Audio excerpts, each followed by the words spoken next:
Church, we done heard what the other couples want for him, what the experts want for him, what the mamas want for him, hell, what Kevin wants for him. But the central question still remains. What do Kirsten and Shaq truly want for themselves, okay? And if you let the truth be told, I don't even know if they found out by the end of the episode. I got my notes, I hope y'all got yours. Let's get on into this damn mess.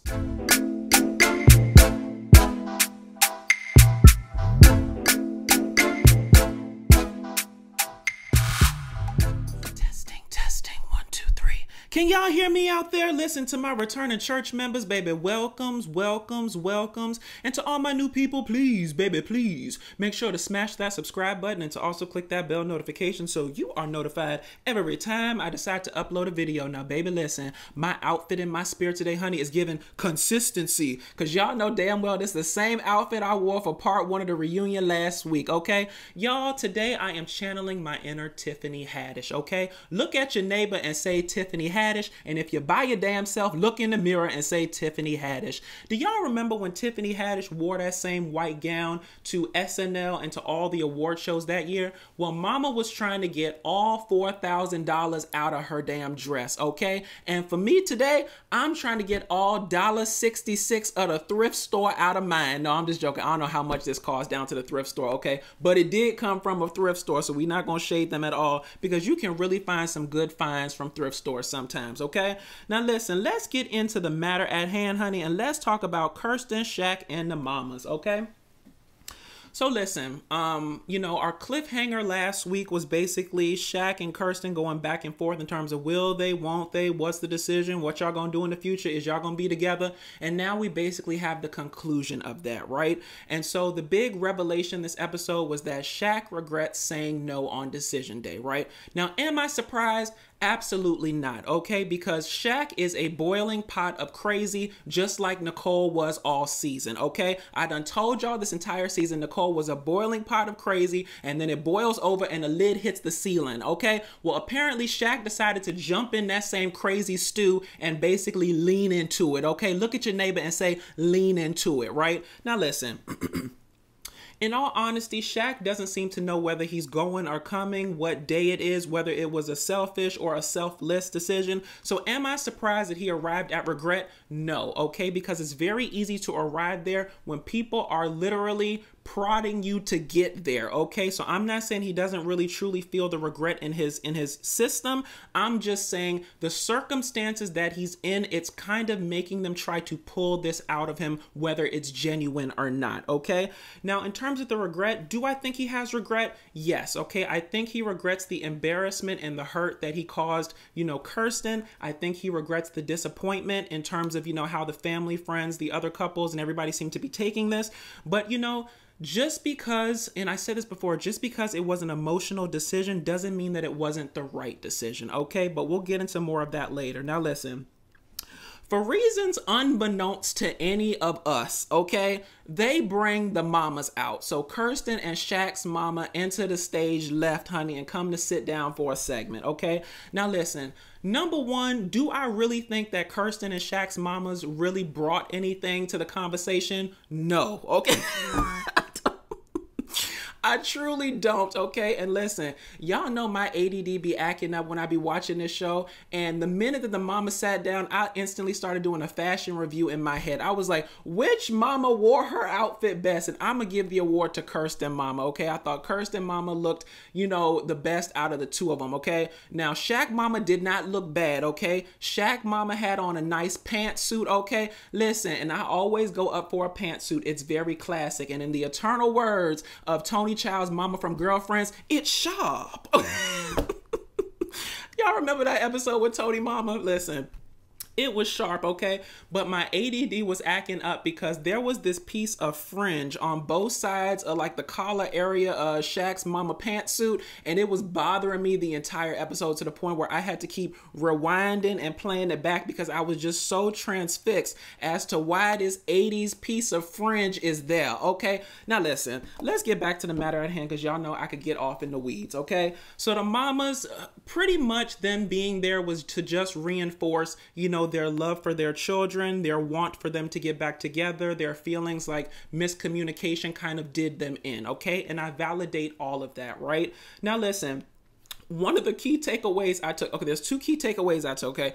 The first key takeaway I took was that Kirsten's mama is a rider for her, okay? And as she should be, you should be a rider for your child, all right? Because Kirsten's mama basically told the company line as it relates to that damn lie Kirsten was trying to tell about how it took 2 months to get the damn families together, okay? Now listen, I am all about strengthening an argument, okay? Say what you need to give more credence to your argument, okay? And I thought Kirsten was fitting to say, you know, she had about 10 people to get together, 15 people to get together, and that's why, you know, she couldn't get her family together for Shaq in a reasonable way, okay? When that lady sat there and said, it's me, my mom, my dad, my brother, and my sister. That's 5 people, y'all. That's 5 people. That's a typical based family, okay? You couldn't get 5 people together in 2 months. Child cheese, okay? But listen, the mama is a rider for going along with her daughter lie, okay? I do not believe that you can't get 5 people that live in the same damn city, that's in the same damn family, together in the span of 2 months. I will never believe it. But good job, Kirsten mama, for riding for your daughter, okay? Now, the second takeaway that I took out from the mamas being there, y'all, is that it seemed to drive home and it seemed to kind of start this whole thread of external pressure for Kirsten and Shaq, okay? I said this in the intro. We done found out what everybody else wants, but what do Kirsten and Shaq want, right? And my fear for the two of them is that y'all are going to get back together in order to allay the disappointment from everybody external to you, okay? And listen, at the end of the day, your family can want the best for you, your friends can want the best for you, everybody peripheral to you can want the best for you, but they are not in your relationship on the days in and the days out, okay? So listen, you can't be together for the purpose of making everybody else happy, okay? And it just seemed like the struggle between Kirsten and Shaq this episode in terms of, you know, will they, won't they, will they see a foreseeable future together, was really based on trying to say the right thing in the moment to make everybody else happy, even if we don't truly believe that this is what we need for ourselves, okay? Now we'll tackle more of them later with the experts, but let's move on to Dom and Mac, right?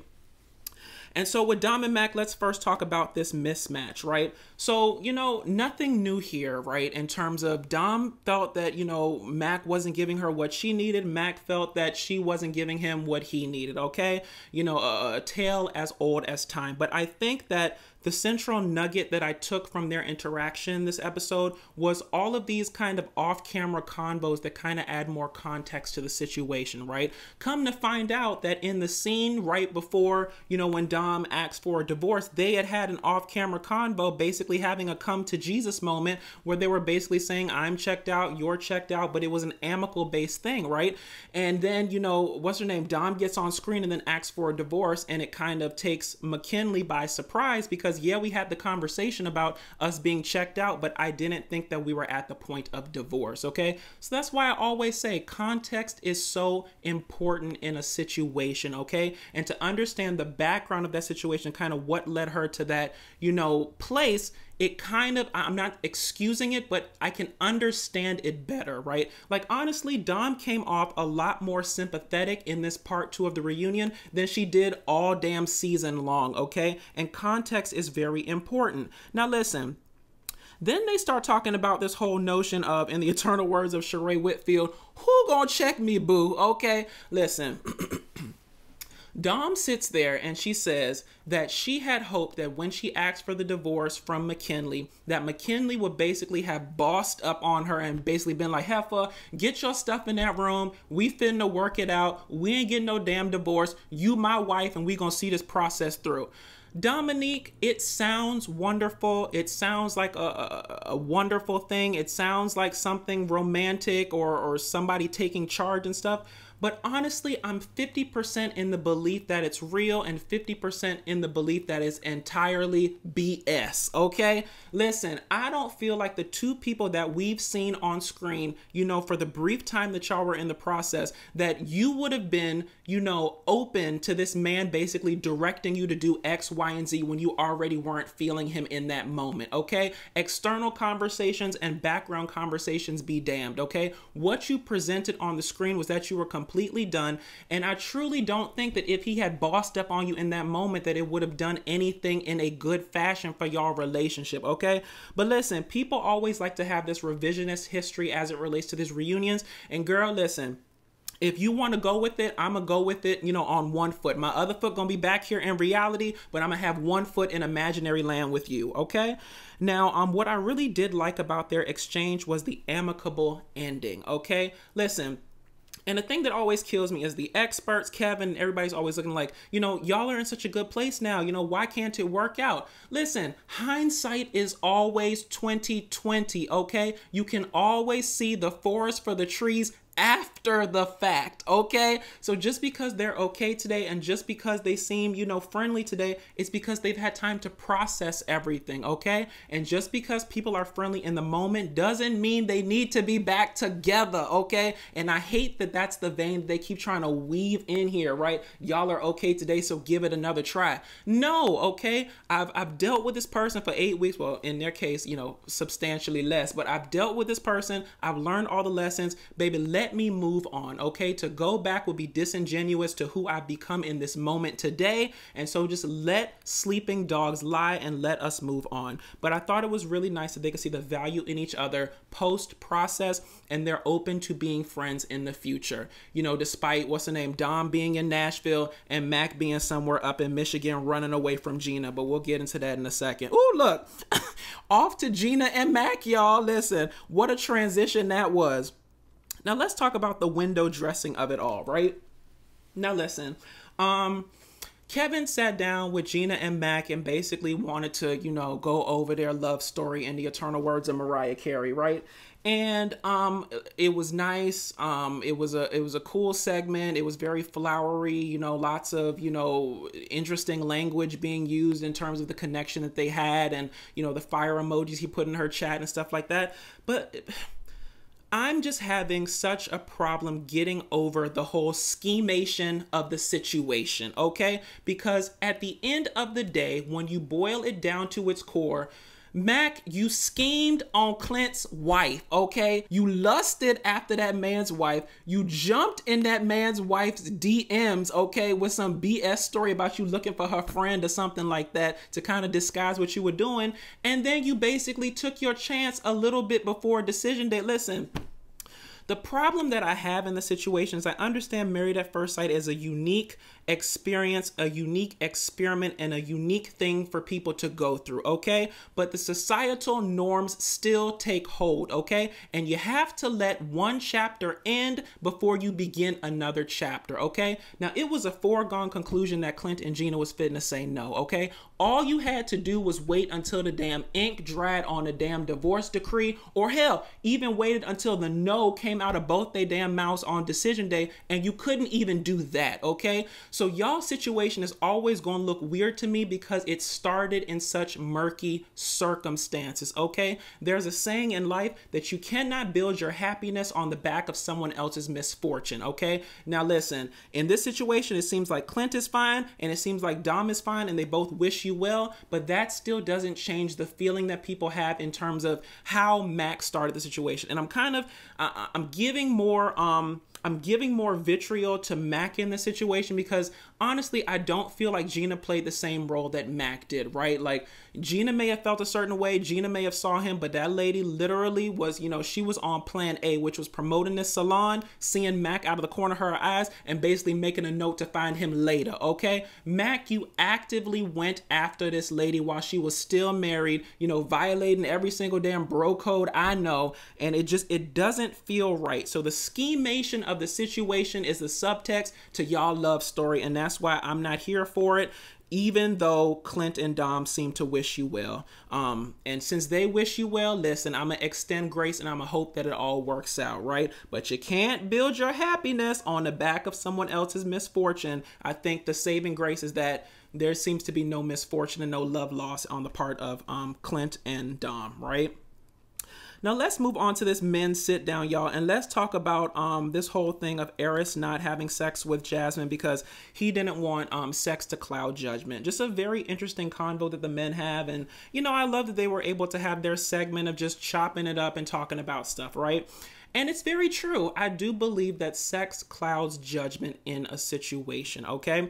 And the kindest thing that he did to her this season was to not have sex with her and to not put her in that position where her emotions and her feelings are all discombobulated because they're intertwined with the sexation of the situation, okay? So good job there. And I think if all of us are being honest, there was a period or time in our lives where we stayed in a relationship longer than we should have because the sex was working even though the relationship wasn't, okay? And that's a difficult place to be in because you're not getting to be the person that you need to be and the person that you see yourself being in the future. They're not getting to be the person that they need to be or the person they see themselves in the future because y'all are both stuck in this, rut of the sex is good. We can work on the other stuff later, even if the other stuff is probably why y'all need to end the situation in the first go round. So I love that conversation. Sex definitely clouds judgment. And the kindest thing he did for her was to not basically, do what men do and basically screw some lady, don't have any feelings behind it and basically mess her up in the head even more than she was messed up emotionally by his actions this season, right? Now let's talk about the men talking about Kirsten asking Shaq to buy her a house, car, etc., right? Now, it seemed like the other men had the same reaction that we all had, okay? Listen, say what you want, but in the eternal words of Tamar Braxton, Kirsten was seriously joking, okay? There was some truth to that nonsense she was spouting about you buy the house, you buy me the car, you buy me this, and I'm just going to show up, okay? Now, the men was, of course, writing for Shaq, but, I'm going to take this in kind of a different direction, right? Because my worldview was kind of recently informed, adapted, kind of changed by Gabrielle Union, right? So Gabrielle Union was, recently in the news about a month and a half ago. And it was this whole conversation about how she and Dwayne Wade split all the bills in their household 50-50, right? And it kind of took social media by storm because Dwayne Wade is worth more than 4 times what Gabrielle is worth. So people were looking at her crazy in terms of, girl, the man got the money, let him take care of you. So the subtext to all of this, y'all, and in terms of why people were looking at her crazy is because they didn't understand the context, right? And like I told y'all before, context in a situation is so important, right? Gabby said that in her first marriage, honey, she was the breadwinner. She was the breadwinner. It was her house, her cars, her jewels, her everything, right?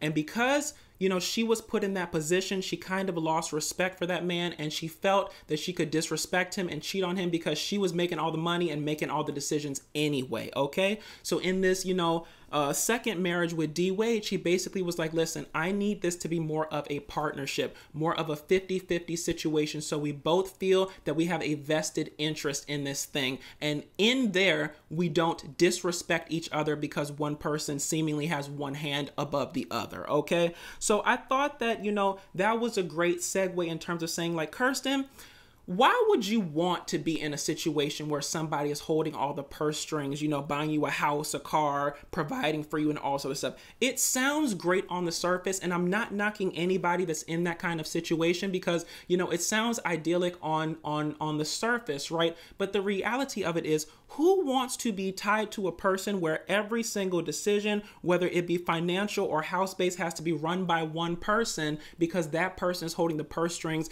everything is in their name, everything is controlled by them? It's a bad situation to be in, right? So, Kirsten was like, but my name would be on the deed. That's great, but if you ain't got near income to, substantiate, near house, car, clothes, whatever it is, then at the end of the day, you're going to be ass out when he, picks up and moves on to the next model, So listen, Kirsten, I understand the spirit with which you were trying to make this argument, but I don't think anybody should be in a situation where their entire existence, their financial existence, their, housing existence is all versed and is all in somebody else's control, okay? It should be a partnership. It should be 50-50. So yes, Kirsten was seriously joking, but there was an element of truth in there. But I honestly feel that if she does some introspection, she would realize that a partnership, a 50-50 partnership, or even hell, 60-40, whatever, works for y'all situation, is better than having someone else hold all the purse strings and all the control over your life, okay?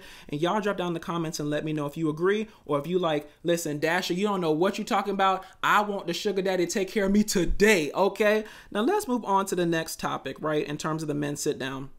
And let's talk about Clint, Gina, and Mac and the violation of bro code. Y'all, this conversation kind of went in a different direction than I thought it would. I honestly thought it would be more contentious, but you know, to their credit, Clint and Dom seem to be cool with the whole Mac and Gina get together, so I guess it's fine. But still, you know, like my earlier point, the schemation of the situation still doesn't sit right in my spirit, and I believe that when things are started on such shaky ground, they can never really, you know, exist in a longevity-based fashion. Right? So I think it's great that Clint wishes you well, and you know, I on the strength of him and his character, I wish y'all well as well. But you know, I do think that it was a violation of bro code, a lesser one if you think about it, because in a typical situation, you know, y'all wouldn't have been married at first sight, and maybe the circumstances would have been different and stuff. But you know, even though y'all are in this kind of pressure cooker of an experiment, I still think that the societal norms and morals go a long way. Wait for one chapter to end before you try to start another chapter. And it just seems like Mac was kind of scheming on Gina from the beginning, kind of waiting in the background to shoot his shot. You know, and he couldn't wait until the no on decision day to do it. And so I'm forever going to be, you know, holding his feet to the fire over that. But as I said before, if Clint and Dom ain't got a problem with it, then, you know, why am I mad? So let's move on to the experts now. Now, first point, y'all, and I didn't even have this written down, but did I miss an episode or some sort of after party or some sort of thing where they were talking about how Dr. Pia is now part of the expert panel? I thought she was like Devon Franklin, where she was like, you know, an expert on the side that they bring in every now and then, okay? From how it was looking on this reunion and the previews for the upcoming season, looked like Dr. Pia won out over Devon in terms of who's going to be the, you know, third permanent expert. So congratulations to Dr. Pia. I truly feel that she was a better fit for the show versus Devon Franklin. And I'm not saying he's a bad fit. I'm just saying if you look at them on a one-to-one basis, you know, she was the more well-rounded of the two in terms of what she could bring to the, you know, the couples this season as well as the future couples. So congrats to her, and I hope that they keep Devon on in some sort of capacity as the seasons go on. Now let's get into the experts talking about Dom and Mac, right? So again, it's the same situation. Hindsight in a situation is always 20/20, okay? Like I said, I think, you know, Dom comes off very sympathetic this episode, okay? It just seems like she was in a situation that was a bit over her head. And like some of us, you know, can say in our lives, we reacted first and then thought about it later, okay? So that's the youth of the situation. That's the lack of maturity in the situation. That's the growth that needed to happen in the situation. But, you know, they held her feet to the fire a little bit and she started crying. But, you know, what she said made a lot of sense, okay? Listen, at the end of the day, you can only do what you can do in the moment, okay? And so harping on it, going back and forth on it, you know, thinking of it as a burden, it does nothing else. Like, you can't change the past, okay? So what the experts were kind of loosely encouraging her to do is to just learn the lesson, accept your role in what happened, and basically use that lesson as you go forward into your future situations, okay? So good for Dom and Mac. I think that, you know, leaving the process as friends, given, you know, their circumstances this season, was the best outcome ever. And, you know, I think that there was definitely growth on both sides for both of them, even though, you know, I said this, you know, in previous reviews, Mac would have literally came out smelling like roses this season if he had just waited until decision day on Clint and Gina. But I'm not going to harp on that no more. This is more about Dom. Dom, learn the lesson, accept what happened, and girl, move on, okay? And that's just something you learn in life, okay? As you get older, you get wiser. So learn the lessons and apply them to your next situation. Now let's talk about Kirsten and Shaq, right? So for Kirsten and Shaq, it just seems like the experts were confused. You know, Kevin was confused. The other couples were confused. Everybody's confused in the situation, okay? The thing about it is, and what I told y'all before, like, I just hate this whole external pressure of the situation. You can't be in a relationship for everybody peripheral to you. You have to find out what you want, okay? And it seems like Shaq don't truly know what he wants. Kirsten don't truly know what she wants. And it just seems like the confusion between the two of them is palpable, okay? Now listen, I told y'all last time, the only way, shape, or form I could see Kirsten letting that man back in is if he did a grand apology, okay? I always feel the way you act up is the way you have to apologize, okay? And the embarrassment and hurt that he caused this lady, not in terms of her being in love with him, but just in terms of the embarrassment of it all. I let down my walls. I let you in. I learned more about you. I finally open up and you reject me on decision day, okay? That's an embarrassment and hurt that he has to overcome because he's the one that put it there, okay? So listen, in order to move forward in any foreseeable way, you have to have a grand apology. Now, I don't know if the apology was as grand as it should have been. Y'all drop down in the comments and let me know what you think about it. But, I guess it sufficed for the moment. And at the end of the day, it was honest and it was a Shaq apology, okay? Could it have been, written better, presented better? Absolutely. But in the moment, maybe honesty and basically the off the cuffness of the situation wins out, right? So first off, you need a public apology. Second off, she has to get over the embarrassment. And I think if you look in Kirsten's eyes, that lady is still so hurt about the embarrassment of the situation, okay? And she has to heal that within herself. So the public apology goes a long way to helping that or to help start the process of that. But that's still something that she's going to have to get over, right? Because it's like the branches of a tree. I have to be able to step out on faith that when I step on your branch, you are going to hold me up and you are not going to break into as you did before, okay? Fool me once, shame on you, okay? Fool me twice, shame on me, okay? So it's just basically her getting past the whole hurt of the situation, her being able to trust him again, and him having to find a way to kind of heal this wound that he created in her, right? Now, once again, I am not saying that I believe in the remix of this situation, okay? But if it's in your spirit and if y'all have truly looked at the situation and decided that you see value in one another, you see your lives being enriched by the inclusion of one another, and you really want to give this another shot, then I support it wholeheartedly, okay? Listen, I have never had the remixation of relationships work out, okay? Every time I try to spin the block, I end up getting screwed. Every time I spin the block, I end up getting screwed royally. Okay, sometimes it's fun, but other times it's like you shouldn't have spun this block in the damn first place, okay? But just because it hasn't worked out in my situation doesn't mean it can't work out in yours, okay? And I think the most important things that y'all need to kind of take heed of in this moment is that y'all need to be in this for you. You can't be in it for the other couples. You can't be in it for the experts. You can't be in it for your mamas, your family, your friends. You can't be in it for Kevin, okay? You have to be in it for the two of you and because y'all see value in one another, okay? So if you operate in that and put one foot in front of the other, then maybe y'all can have the road back to being together. But I think starting off with dinner, starting off with a conversation, starting off by trying to just become friends is probably your best foot forward in the scenario instead of trying to jump head first back into some mess that didn't work out the first time just because y'all trying to make everyone peripheral to y'all happy, okay? Now let's move on to this cast sit down and some, a little bit more fun topics. Let's talk about Nicole Cronkite. Y'all, it tickled me to no end when Kevin called that lady Nicole Cronkite, basically saying she was like the news reporter of the season, right? Now, I told y'all, okay, for whatever reason, they put Nicole in the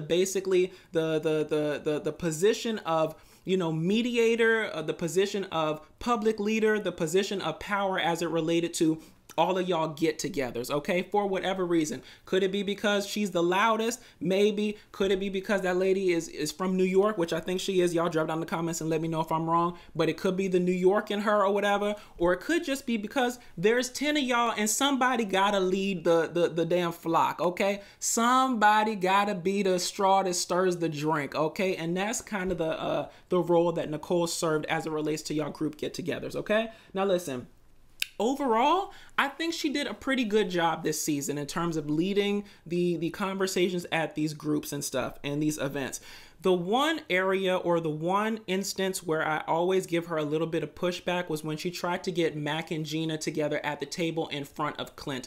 Listen, I still think that was a cruel thing to do, and I don't know if that lady truly apologized. Y'all drop it down in the comments and let me know if I missed it, but I just thought it was a really effed up thing to do to try to get Mac and Gina at the table together right in front of Clint. But other than that, listen, all situations can't be perfect, okay? You know, you can't have the good without the bad. So overall, I thought Nicole did a good job in terms of this role that she was thrust into, or hell, thrust herself into. But I'm always gonna remember that little tidbit of how she was cruel to Clint in that moment. Now let's move on to Kirsten playing coy on the sex timeline. Listen, this was a really fun segment as well too. The thing about it is Kirsten plays that whole Southern Belle act so well, okay? And I say act not to kind of down on her, because I don't know if it's real or not, okay? And y'all drop down in the comments and let me know if it's real or not. I think sometimes, you know, that whole Southern hospitality thing, that can be a very external thing. And I'm not saying that doesn't mean it's not innate to who you are, but I think you can kind of rest on it in terms of its laurels a bit too much in the moment when it serves you to be, right? So in reality, on a reality TV show, you'd be completely real, you'd be open, you'd be honest, right? But she kind of hides behind that whole, I'm a Southern woman, I'm a proper woman, I'm gonna stay coy about it because it serves her in that moment, okay? So listen, she played coy on the timeline, got everybody looking crazy, you know, from, you know, Jasmine to everybody else looking at her in terms of trying to give Shaq, you know, some encouraging words when, you know, in the eternal words of Eris, that man was blowing her back out on the back end. So listen, good for you, Kirsten, because you kept us all guessing, and from the outside looking in, it just looked like Shaq couldn't meet your expectations, when in fact, I guess he was meeting them expectations down to the bedroom, okay? But just a funny scene in terms of the never before seen stuff with Jasmine confronting Kirsten and her laughing her head off and calling on Jesus and playing up her whole, you know, Southern Belle thing, okay? I hope it's real, Kirsten, in terms of your Southern Belle act. Now let's move on to my favorite part of the episode, y'all, and let's talk about this Eris impersonation, okay? Y'all, let me tell you something. This show brings untold amounts of joy to my life and happiness and laughter, but when I tell you I was on the floor laughing, okay, with Eris's impersonation of Shaq and Kirsten, okay? Now, the one he did of Clint was, you know, a bit mid, in my opinion, okay? It was okay. He kind of got the essence of Clint, but it wasn't really, like, funny, okay? The one he did about Shaq and Kirsten was hilarious, okay? Or in the eternal words of me with my friends, hilarious, honey. Hilarious. Now, listen, that man basically had Jasmine on his lap. He said, you blowing that lady back out? Was it big? Was it good? Did you push your legs back, honey? I was on the floor, okay? So, Eris, listen, I'm just upset that we didn't get that damn scene during the season, okay? So, lean into that. I think you are good with those impersonations. Work on your Clint one, but the Shaq and Kirsten one was absolutely fire, okay? And, you know, on the back end of that, Shaq, don't quit your day job as it relates to the impersonations, honey. Leave that up to Eris and Jasmine, okay? And y'all, I think that's really all I want to talk about on the second part of the reunion. So if you liked what I said, please feel free to like, comment, and subscribe. Follow me on all social media at DatDamnDasher. And until next time, y'all, I guess we got to stay tuned for this Where Are They Now episode. Y'all put some broken hearts in the chat if y'all want me to review that episode as well. And I'll talk to y'all later. Bye.